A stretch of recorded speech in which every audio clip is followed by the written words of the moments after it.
Hello, I'm Soycat and welcome back to the second channel geography video. This is a series where I talk about geography and the world and stuff. And today I want to talk about one of the parts of the world that really interests me most and really interests me when it comes to countries and their borders. Because if you don't know, a border between countries is usually an agreement they sign together to make the official line between one country and the next. This is the official line between the US and Canada, for instance. This is the official line between France and Germany. It's agreed upon by both countries, usually in a treaty, but sometimes it's just a de facto thing where they both kind of come to the agreement, they start settling it, and then it becomes their people's and therefore theirs by extension. However, sometimes you get the case where two countries don't necessarily entirely agree, or there's some ambiguous wording, or something like that happens, and both countries have some claim to a place. And this happens with the United States, which is something I find to be shocking, because usually you'd expect, like, if there's a territorial dispute, it's going to end up in either a war or one of the countries just, by force showing that, yep, this is ours and you better back off. However, in the case of the US, even though they are the world's largest military power, that's not me like being like, oh yeah, they're the best, but they are the world's largest military power by some huge factor.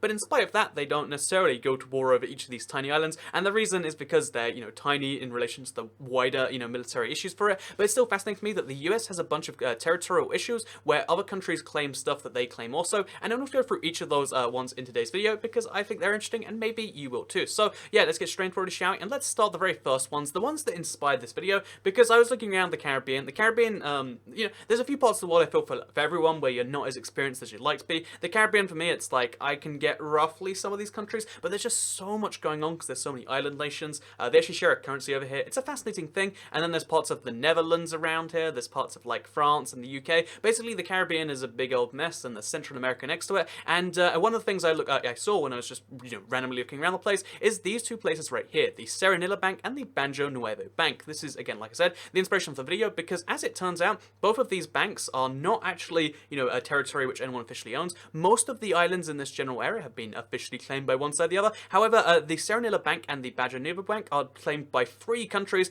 and 4 countries respectively, which I thought was shocking because, like, whoa, I mean, like, it almost makes sense, like, it's about equidistance between Colombia, Nicaragua, and Jamaica. As you can see, that is one right there is. However, with both these cases, so this is claimed by Nicaragua, and this one's claimed by Colombia, and this one's claimed by Nicaragua, Colombia, and Jamaica, as well as, of course, because this video is about the US claims both as well. So that means there's 3 separate claims and 4 separate claims for places which are essentially nothing. If you look at these places on a satellite view, you can see that the island is really next to nothing. They're like in the low double digits of kilometers long. They really aren't, like, there's no like settleable territory. No one lives on either of these islands, but yet they cause a big territorial dispute as well as like international legal issues. So why is that even worth fighting for? That was like the big kind of debate there. And basically the reason that all sides have a claim is because Nicaragua thinks it's on our continental shelf, where the water hasn't necessarily fallen off into the deep ocean yet, therefore it's probably ours. Colombia thinks, well, I mean, like, it's pretty close to us, so that should be ours. And the US thinks, like, even though we're all the way up here, it's nowhere near close,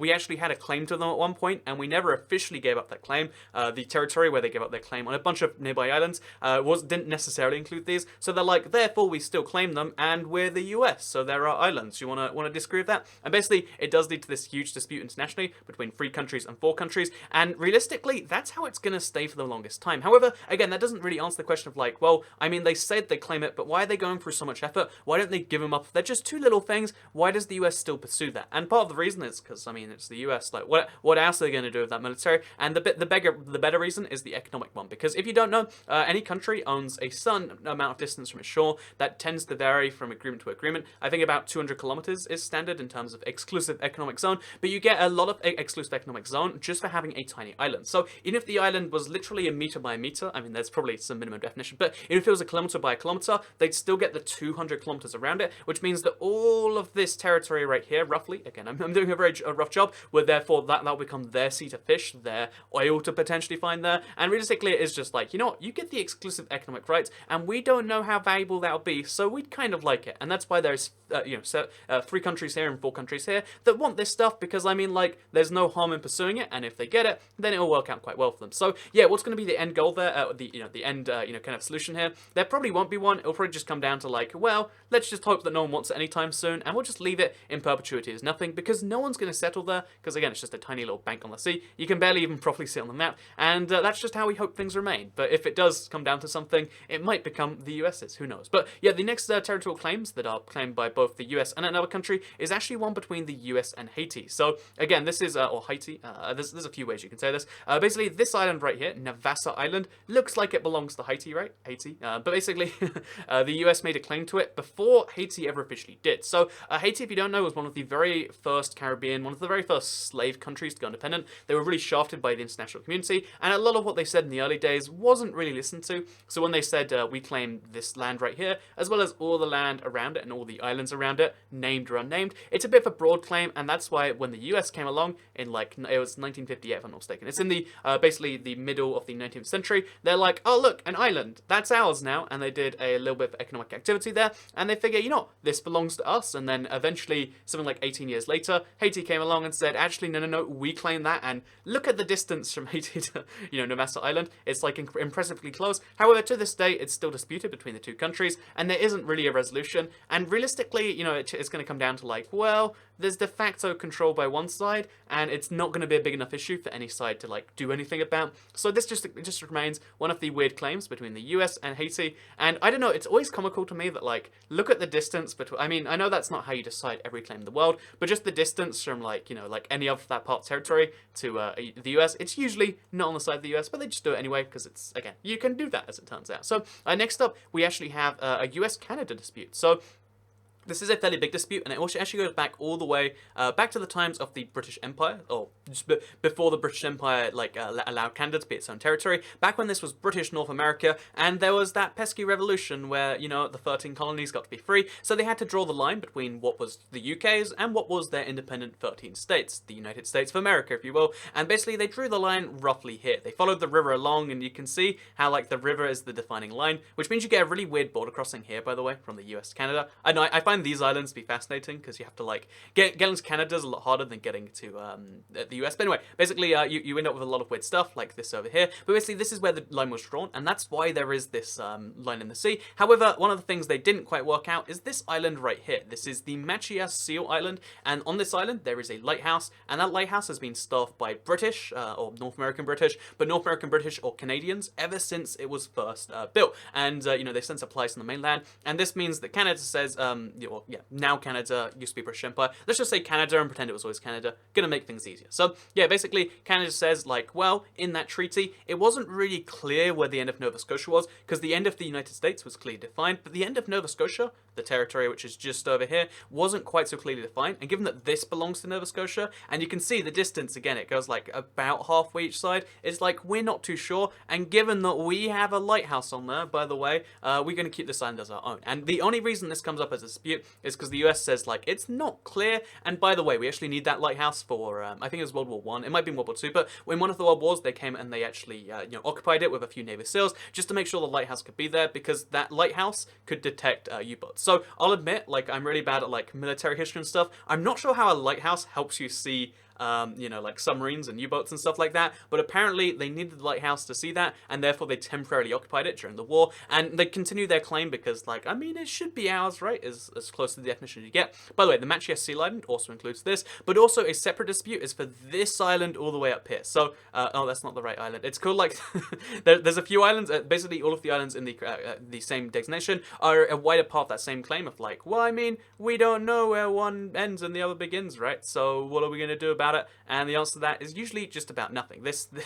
So yeah, Machias Seal Island and the Northern Rock, which is nearby it, both claimed by the US and Canada at the same time. Like, look at the size of these islands. Like, this is like a jelly bean that's like all the way out. Look at the size of that thing. But that is, you know, one of the unclaimed territories between the one of the disputed territories between the US and Canada, which causes a tiny bit of tension, but not really any at all, because it's like, it's a tiny island. Why?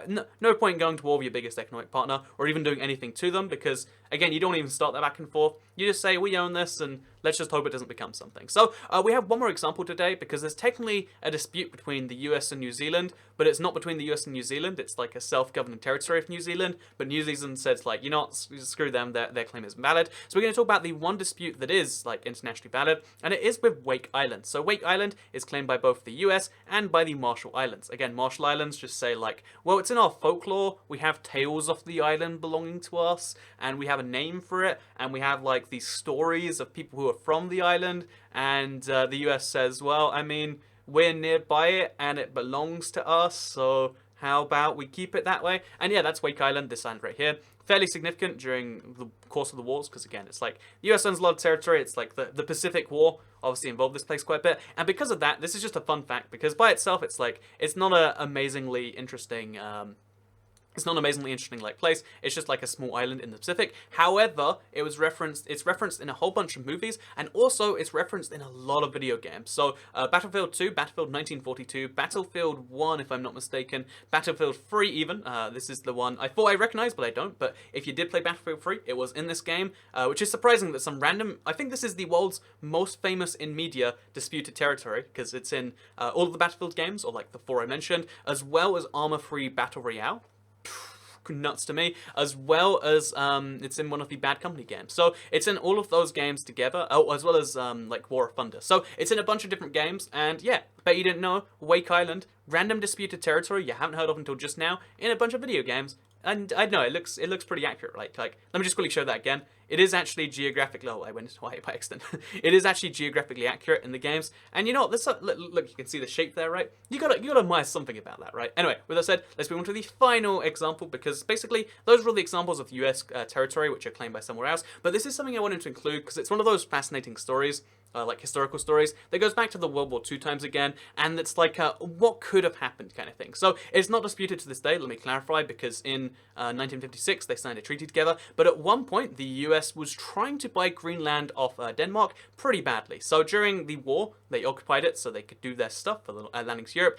Greenland is a very, so by the way, Greenland, every time I mention this, in case someone's going to be like, Toycat, I bet you don't know it's not really that big. Yeah, Greenland's really small. It's still pretty big though, like look at that. Compared to like Europe, it's still a pretty big island. So yeah, Greenland is actually, people think that it's its own country, but it's actually a part of the Danish kingdom, the Kingdom of Denmark, and therefore like during World War II, they occupied it, and after the end of World War II, because Greenland doesn't make any money, and in fact it costs them money in the long run. The US were like, you know what, we need it for missiles and missiles protection for the Cold War. How about you sell it to us? And they offered them 100 million, which honestly seems like a really low amount, right? Like 100 million for this amount of land. However, as it turns, and that's about 2 billion by today's money. However, like the funny thing is Denmark sends a whole bunch of million. It's something like a whole bunch of money, something like 300 million every single year in subsidies to the island of Greenland. So basically, Denmark loses a lot of money to not sell this thing that they could have gotten a lot of money for. And to this day, I still don't know if it would have been a good decision